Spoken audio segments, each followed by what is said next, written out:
It was basically like the first Amnesia Fortnite process we did. We were able to like just shut the company down for a couple weeks during Brutal Legend and break the team into like, how many did we do the first time? 4? Yeah, we did like 4 projects, and I was chosen to be one of the like people to do it, which was awesome. So I was terrified and had no ideas at first, but we had like a month or something to come up with it. So yeah, the idea was to use a lot of the Brutal Legend tech that we had been working on to make this tower defense game where you're just on the field and you can run around and you're more of a participant in the tower defense game rather than just a passive observer. The original demo that we made didn't have like loot or any of that in it, but it was sort of after when there were talks of like, you know, somewhere late 2007 and like what, you know, we had this demo and we're like, what are we going to do with it? It was just like 4-player co-op tower defense where you're, you know, very similar to the game is now. I mean, like you would, for the most part, you would put down. I think that we had only like 1 or 2 kinds of towers that you could put down, but they were mostly. It was mostly we were like pretty heavy into Havoc at the time, and they were mostly things that you sort of knocked around the world. There were a lot of like. It had scrap. It had scrap. It had, like a giant arbitrary deployment. Yeah. Yep. In a giant ball that you could drop and roll down a hill. Yeah. And there were a lot of like landmines and like exploding barrels and sort of more like temporary things that you could put on the field and then interact with. But we had one machine gun turret that would fall over when the enemies touched it. That was hilarious. Yeah, because it was still trying amazing. to shoot at him. Or you could like kick it over with your mech accidentally, and sometimes it would go like bouncing around. Like we created these demos in 2 weeks, so it was really rough. It was really rough around the edges, but you could tell that there was something there that was fun. Like it was pretty obvious that we made something that had some like compelling shit in it. It was cool. We got him, Marine. 10 twos.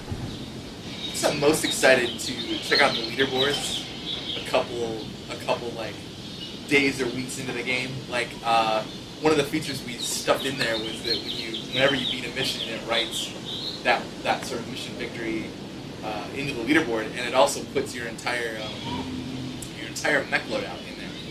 So when you browse the leaderboards, you can just click on anybody's name on there, and it'll show you like in a mech bay. It'll like show you all the parts, like their whole mech loadout. So you can see what weapons they're using and like what paint job they have and like what hats and jackets people like and like all this stuff, because it'll show you the full mech and the Marine standing next to it. So I think it's just it'll be cool and fun to sort of like see what weapons people are using and what people are liking and stuff. I'm looking forward to the game fact / speedrun community.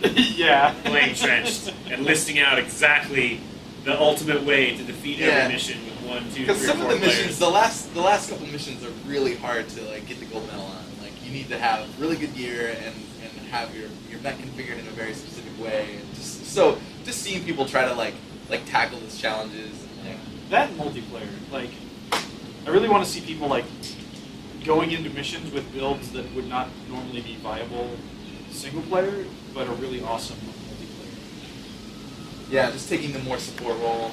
Yeah. Bringing some some things that would be hard to beat a mission in single player, but really help out in multiplayer. Yeah. That would be awesome.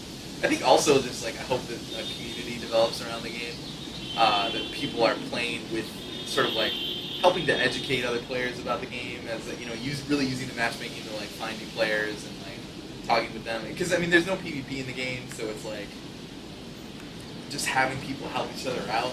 I don't think hatred can come out of this game. There's so many of the PvP games where people just straight up hate each other playing those games, and it's nice that Trench will hopefully not contribute to the vast amounts of hate that take place through the internet. Oh yeah, we want people to send questions and feedback on Twitter @TrenchedGames, and that'll get to us, and we'll give you a shout out on this thing.